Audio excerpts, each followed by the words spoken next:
برادر عزیز کدومی که یعنی که میخواین که گرانیت بریم برادر جانو میتونین که اکای مرو جون دا زنگ بزنین برادر ان شاء الله با امر خدا انا میگیره میبره این میورتون برادر بواری نوکه برادر عزیز کدومی یعنی میخواین اویاکاس مسئله بیلیت هایی که بواری نوک بوشه برادر جانو در اینجا میبره اویاکاس نویسندگی میتونین مراجعت کنین ان شاء الله که برادر خدمونه به یگون فاند فریب جوابگاریش در کلمه. خب برادر عزیز کدام که کمپیری و چرا مصفد پدرم میخواهی که حج روی کنیم از پسی مو میبروید در اینجا از پسی نوار میبروید برادر جانا خوب زنگ بزنید دو گوار کنیم برادر ارزون از در خوش همه طرفه انشالله اگه آمده پروانه کنیم ای در خدمتونه میکنن. برادر عزیز از شما خواهش میکنم نوار فهم کنید لایک بدید کامنتار اونی که شتوب از همین نواری ما همه والدینای همه برادرها خبردار شوند یعنی که نصیحت کنن که همین خیلی کارها نشود. خب سلام علیکم برادرای عزیز امیدوارم که خوب هستین صحت و سلامت هستین. حاجی برادرم یک سلام بگو برادرها بعد گپ زنم. خوب سلام علیکم دوستی عزیز سلام علیکم با کلی تماشاگرانی سامونای برادرم بابای لنگری دوستی عزیز قند بلند روزی باز نمی قندم بلند شدگی فشارم پس شدگی برادرای محترم نگاه کنینده پابراتسکی مردک بورده همیگ دستگیری کنین شیر بچه بزنین لایک تونا بزا کامنتار تا بامی زیل بزا همی لایک پای تکی کنه همی پاک گیزن همی حجره وجود شود نگاه کنینده برادر جونو ای بچه چی سال زمان شده مردک زنی مردک همی گیره میبرویه میره و سبحان الله برادرو همی صورتی که دیدینش در همی جا با خدا ما نمیدونم میرم ما چیش بگم مادر همین دختر باور که چند روز شدینه از دمونه که دو در جون در خاکی پود صدقه ببین که همین دختری ما کجا رفته خیلی دختر پنیت نه او 16-17 ساله بیعقل نه سبحان الله ای مردک خوب نوشگرد بشوه سرد موی سرد رنگ همون جوربیای گنده جوبی که در حوالی میکننش تو چخیل مردک یا بچه زنی مردک هم میگیری میره این مردک خوب تو میدونی که میگه در یک کسا نزکی در یک کسا زد یک دسته در تمیزنن دسته ها بچه تو چخیلی مردکی کنده موسی مردکی تو جدای تو وقشید هست پدر هایمی مادر هایمی تو چکو کسته چی کار برای مردکی خوب ها بچه دختری بیچوره شو خیلی مای دختری بیچوره نه و خیلی به حق یالا از ما همجا چیزی قای کردنیم خواره کوی عزیز ما میدونم همه اکثریت اونها که در همینجا زندگی میکنین سیمنی اویلوی بعضی که همیشه وارد کنم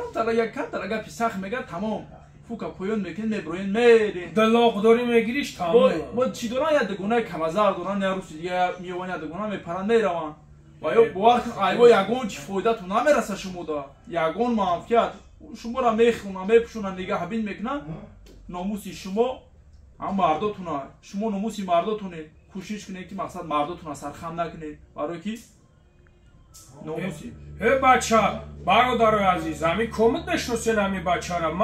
ما گلو شده نمیشناسم شما نمیدونم چیه نوی مردک زن یا کسی دیگر را گرفته برو مای برفته یا بچه ایره چی خیل بفهمیم ها بچه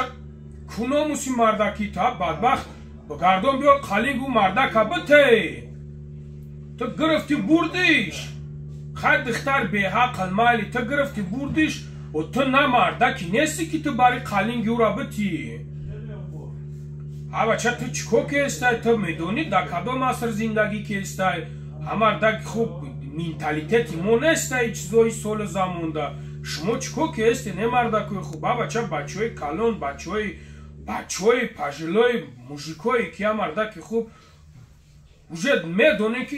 ایش حرامای او شردو خودان در کار نیست ایشانی خیلی ایش اوتا همه چیز هم میفهمید این جوانای ما روی اسنادی را میکنم فهمیدی اگر نه توف کنن دبلوی همی دختر میزنه تا با کم سو ها بچه پری دختر مردک خوب پری دختری بیشاور مردکی برای یک زنی مومن مسلمان میگی زندگی که تو چیایی بیچاره را تو فکر نمیکنی که نیکوی همو دهای تو از خدا شرم نمیکنی در نیکوی همیای تو خسته میرد سکاگی برادرو بخشش زیاد ما صورت خوهر مونده نتونستیم به خاطری که خیلی مادر دوره ویم چی دوره نو بچه و خیلی بچه تو میدونی چیکار کردیسته بگی بر قلین گوره بته و بیچوره مادر نمیدونه چیکار کنه میکشه خچه کمروزی بچه چیکار کستین شما به خدا قسم من نمیدونم و گفتی مادر این دخترک وای بچه فکر است میدونیسته این دختر شوهر داره میدونیسته میدونه دختر بو گرفته خونه را اوکی توجیکستان دختر توجیکستان را اوکی دختر در مسکو بود پیراجنی دی مسکو داشت مثلا روسیه دختر گیری ای مسکو اکای بابا جان را اوکی توجیکستان بیا جا یک مینوت بچه باز کو بابا جان بچه شما چو میکنیم برادر عزیز یک بدونه که چیکار کستین چیکار نکستین سخون الان آورده که خوب امو مادر شکایت کرده به خدا یک ماه عیقیمون شکایت داره دخترش 17 ساله خیلی مجنه که به شوهر دادن به حساب کمیزواتیشون به شوهرش دادن یک بدبخت دیگه همون دختر همون را گرفته بررفته توجیکستان در نیکوی و بچه توجیکستان اونش که بچه خیلی جلسه توجیه بدونیم یعنی که شهر در مسکو های شهر ایسابی چیش شاید ایسابی جنگش مرده بودن جنگش مرده بودن بیچوره را خوب گوش کنید بازی من میفهمونم برادرها این دختر در نیکوی یک کسی دیگه این بچه را جنگ میبرن این بچه شوهر یکم میشه بعد این یا بدبخت دیگه پیدا میشه ای فرصتی مناسب استفاده میبره خیلی اونایی ما را میدونی چی خیلی سگن روی اوسونی را میکنن که مثلا بیتون با غلطون به چی دختره کم میگیره و با نیکو میکنن دختر آزو تو تو خونه کی خونه و پدر نو معلومه میگه ببرو خی بچه خی گرفتی بردش تو بلد فکر نمیکنی بگی بیار قلینگی بچه را بته و مادرت میگه که اینجا که از ما چی بگم راستشون اکثر الله شاید نمیدونم حجامه دارم مقصد از این که هم قام میدونم که جا پدر مادر دخترم گناهگاره باید تحت نظر بگیرم مکمل نازی خواهر پس دادن نیست پروردگار همه ما را هدایت کنه همین خواهر جان در جای برو با علاقه برادر کسی بردی نبردی در نکاحی که ارلش بودی کردی خداوند نسبت چی میگم میگن در زدی و زمین شنیدم حجامه خیلی زدم در زدی دیوار تا میزنن خواهر مرد که بیار در جوش بمون که خواهر تا میبره از خدا بترس از اون عمل او جان خدا نگهبان خوب دوستای عزیز چیزی به نبود با خطی موبایل لنگری گفتیم که در همون خدا باشید خدا که میشنوسن و دفتر علاقه میشنوسن ببروین یا سیویازده به خدا بگیرین را یک چورش بیندین این گیه اون ما باری دارم همون شیر بچه های همون جاشون ایرا میوان برادر جانو یک بگیرین یا ببینین همی کورا یک جلز همی کورا دیدن در کار خدا نگهبان تو موشا برادر جانو احتیاط کنین در کار نیسته زن یک کس داد ها بچه به خدا ایروی مردکی نیسته ها مردک خمو الحمدلله مسلمان هستیم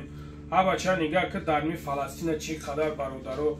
شهید شدیستن چی قدر برادرو را کشته استن الحمدلله یا دعا کنین در حق یا در حق این برادرو دعا کنین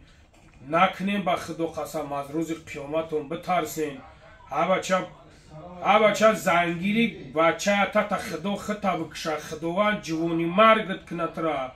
خداوند خورت کنت را تا زنگیری مرا بگو یک مینو دائمی اینترنت زنت میگم تا همی زنت در کوره بچه نخود تا جوانی مرگ تو خیلی خیلی کنی گفت هم رحمتی مومن که سی و پیچت بکشه مرده که خیلی نمیشه و خیلی رنگ در بود پیخر خوب اول ما برنامه دیگه داریم همراه بابای لنگری نشود همیخیلی زندگی و نشود همیخیلی کار و فعالیتی زنای توجیک مردای توجیک سمیای توجیک واسه در روسیه ایشون که انتظار شد برنامه بهت خوب میشه همه شیرمردای توجیک و همین چورای همی را بینین نمی را مسئله یک دیده بروین خدا نگهبان تون باشه در امان الله باشین